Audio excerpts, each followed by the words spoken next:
Planning a trip to Paris can be exciting and nerve-wracking at the same time. So before you pack your bags and say bonjour, there are a few important things you should know to make your trip as smooth and memorable as possible.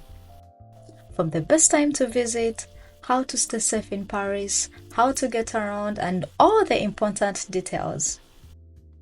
If you're new here, hi, I'm Esther from dreamsinparis.com, and in this video, I'll be sharing with you 29 important things to know before traveling to Paris. The first thing to consider when planning a trip to Paris is to choose when to visit. Although most people always want one specific answer, in my opinion, the best time to visit is any time that works for you. Of course, each season presents its own advantages and disadvantages, so weigh them and go with what works the best for you. If you visit Paris in spring, you will enjoy moderate temperatures with some warm and sunny days, but also rainy and colder days. However, the blooming flowers make the city extra beautiful, and the reduced crowds make it easy to visit attractions without spending hours in queues. On the other hand, Paris in summer has the most pleasant weather.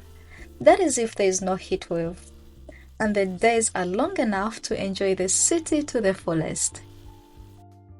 This also means that it sees the biggest crowds, and airline fares, attractions, and hotel rates are at their highest. If you're looking for an in-between sort of thing, opt to visit in the fall. The weather is chilly, the trees are covered in fall colors, the summer crowds start to disappear, and the general cost of travel starts to fall. Alternatively, you can opt for winter. It's definitely colder, although it never goes below freezing point, and the days are shorter and grey, the cost of flight and accommodation is lower, and you won't deal with the crowds, except for the Christmas season, obviously. In my opinion, Paris is always charming, so regardless of when you visit, you'll still have a memorable time here. If you're wondering how much time you should spend in Paris, you're not alone. This is actually one of the most asked questions on my blog, so I'll address it here as well. Some people choose to stay for 2 days, which is still okay if that's the only time you have, but to fully get a real feel of the city, I recommend spending 4 days. Of course, the more the better, but 4 days will give you enough time to see most of the famous attractions, even throw in a few hidden gems without rushing through everything. The next Paris tip is to buy skip the line tickets in advance to avoid wasting time in queues. Paris is one of the most visited cities in Europe, so you can expect long queues at its popular attractions. At places like the Louvre, Eiffel Tower, or even the Arc de Triomphe, you can easily spend 2 to 3 hours just in line to access them. The best way to avoid this is by purchasing skip the line tickets online. I'll leave the links to buy the skip the line tickets to popular attractions in the description below. While still on the same point, you may consider getting a museum pass. Depending on the monuments and museums you want to visit, it might be cheaper to buy this pass. What I recommend is writing down the places you want to visit and do the math. And if the card is cheaper for the set number of days compared to buying individual tickets, then consider getting it, as it will also grant you fast entry to several attractions. Following on my previous point, another useful Paris travel tip is to book your accommodation in advance, especially in the summer since they book out fast. I've written numerous articles about accommodation on my blog, so you can check them out and you might find a suitable hotel for you, be it in the Le Marais neighborhood, Montmartre, or even the Latin Quarter. You can find the links in the description below. The next tip is do not try to see everything. It's not uncommon to want to fit as many activities as you can in a short amount of time. But the truth is that it's impossible to see everything in one visit. And quite frankly, I've not seen everything in Paris myself. Trying to see everything will just create travel burnout since you'll be running from one attraction to another instead of trying to fully enjoy the city. It is important to know how to take your time rather than fill your day with lots of activities.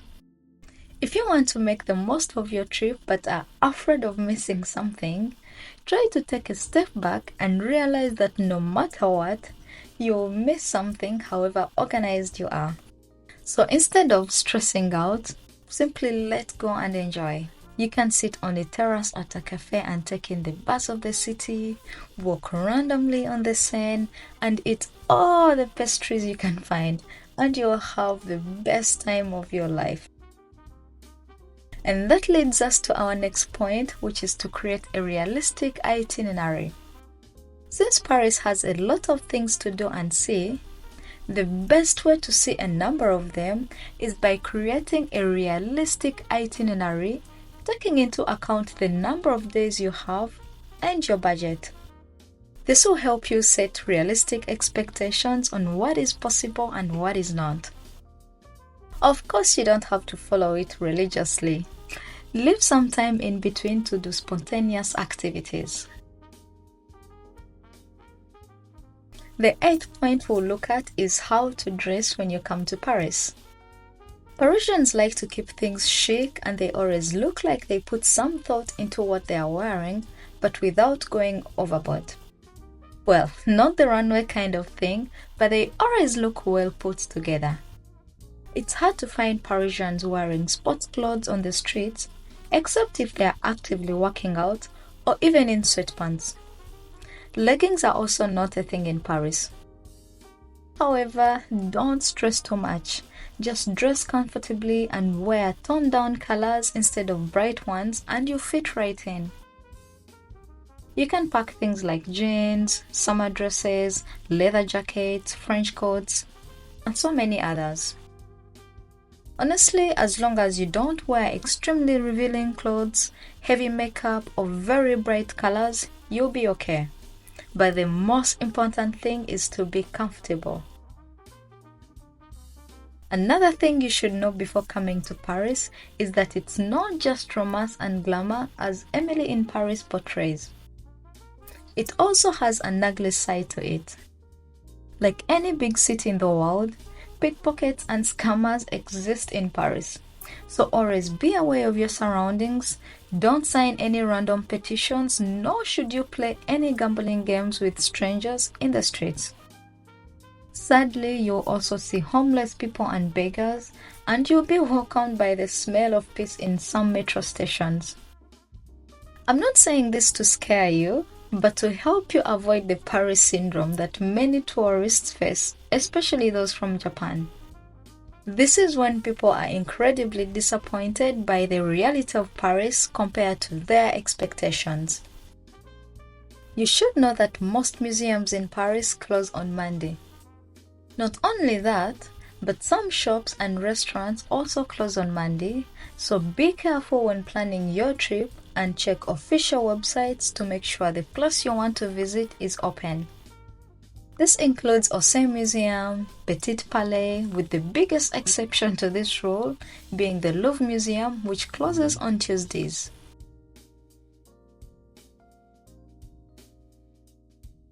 The next tip I want to share with you is to try as much as possible to explore Paris on foot. Most of the city's major landmarks are not far from each other, and you'll discover much more when you walk instead of taking the metro all the time. For example, you could easily walk from the opera area to Montmartre without even realizing it, and see so many hidden gems along the way. So don't be afraid to go and explore on foot.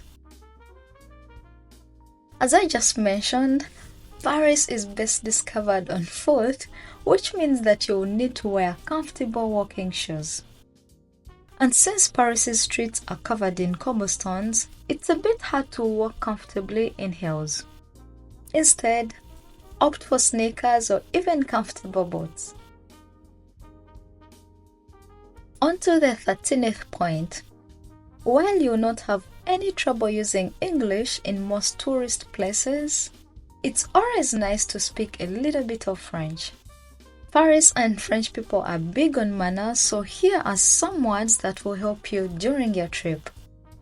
When you enter a shop or a restaurant, the first word should be bonjour for hello, and when you leave, don't forget to say au revoir, which means goodbye, or bonne journée for have a good day. Other French words that might be helpful to learn include merci for thank you and s'il vous plaît for please. With those few words, you will not be seen as a rude tourist because locals appreciate the effort. If you're a student, then this Paris tip is for you. In Paris, students are usually offered a discounted rate at major attractions, so carry your valid student ID to take advantage of them. In the same way, EU residents under the age of 26 have access to several museums and monuments for free, including the Louvre, Orsay Museum, Rodin Museum, Sainte-Chapelle, the Arc de Triomphe, and so many others. So before you leave, make sure that you have an identification card on you. This next tip might be a bit surprising, but believe me, you need to know it before coming to Paris. Try not to speak loud. French people generally don't speak loudly in public and always give a weird look to tourists who speak like they are addressing the entire community. So at a restaurant, in a queue, or even in the street, don't forget you're not alone and keep your voice down. Regardless of the time of the year you visit, whether it's summer or winter, it's likely to rain in Paris. But a rainy day doesn't mean staying in your hotel room doing nothing. There are plenty of things you can do, including visiting museums and churches or strolling in one of the covered passages of Paris. Our 17th point is to catch a sunset at least once while in this beautiful city of Paris. I don't know about you, but I love watching sunsets in Paris, particularly at places that give an Eiffel Tower view. You can watch a sunset at Montparnasse Tower or Arc de Triomphe, but if you prefer something free, I recommend heading to the rooftop terrace of Galeries Lafayette, any bridges like Pont Alexander III, Pont Neuf, or just about anywhere along the Seine.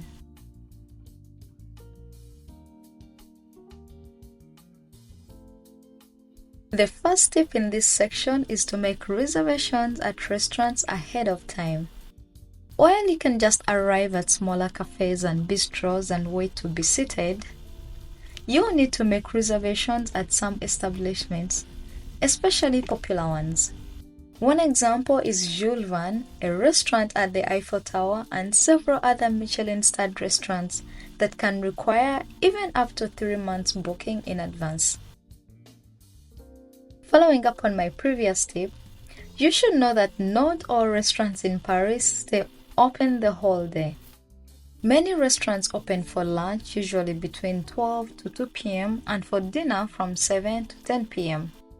However, all dining restaurants are common in tourist places, which you can find by looking for a sign saying "Service continue." One of the questions I keep seeing in most Paris Facebook groups is whether they should tip or not. Tipping might be a big deal in most countries, but it's not the case in Paris. In Paris, the service fee and tax are included in the overall price of the meal, so don't feel compelled to tip, especially if the service wasn't great. On the other hand, if the service you received was phenomenal, you can leave a tip as a way of showing your appreciation. And how much you tip is entirely up to you and not a percentage of the total bill. Just leave what you feel is right. Another piece of advice that will probably save you money and also reduce plastic waste is to drink tap water instead of buying bottled one. Water in Paris is safe to drink. I drink it, the locals drink it, and you too can. In fact, even if you're out exploring, you can still access tap water from the many water fountains dotted around the city. Some even have natural sparkling water if that's what you prefer. Just make sure to carry a reusable travel water bottle. Even while at restaurants, you can also have free tap water. Just make sure that you ask for it if it wasn't offered earlier so you don't have to pay for expensive bottled water. Let's now switch gears and talk about Paris transportation tips. Starting with the metro being the easiest way to get around. Paris's metro is very well connected and it's easy to get around no matter where you are. You won't get stuck in traffic, and it's also the cheapest form of transportation. But if the metro is not your thing, there are still other options like buses, taxis, Uber, Bolt, and so many others. If you plan on riding the metro, which I highly recommend, you'll be better off buying a Navigo Easy Pass from the RATP or SNCF counters at train stations.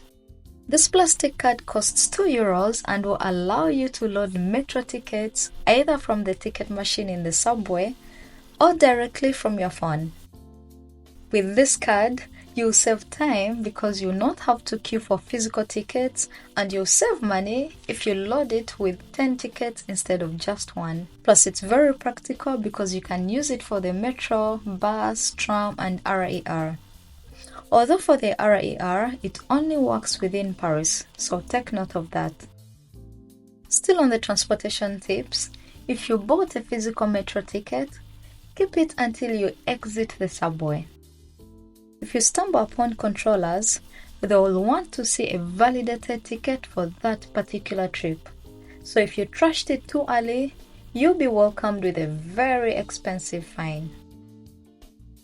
One of the things to know before traveling to Paris is that renting a car is not recommended at all.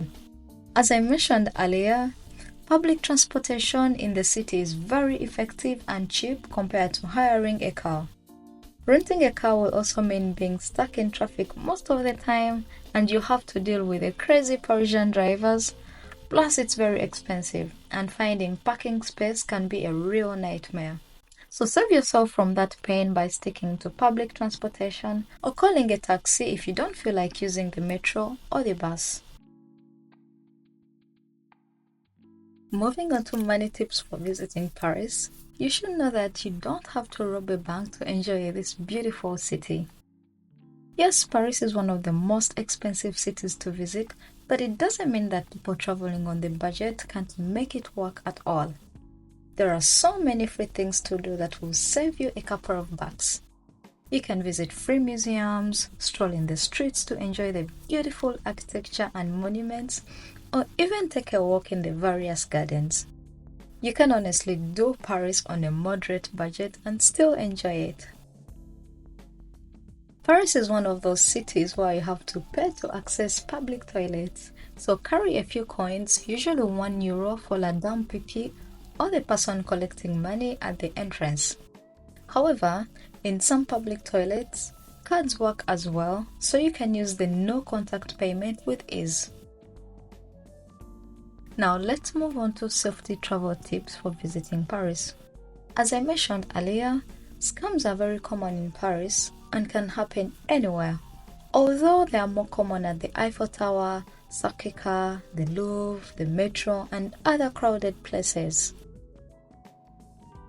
There are a number of scams, but a few common ones to look out for include someone coming to you with some kind of petition asking you to sign to support their cause.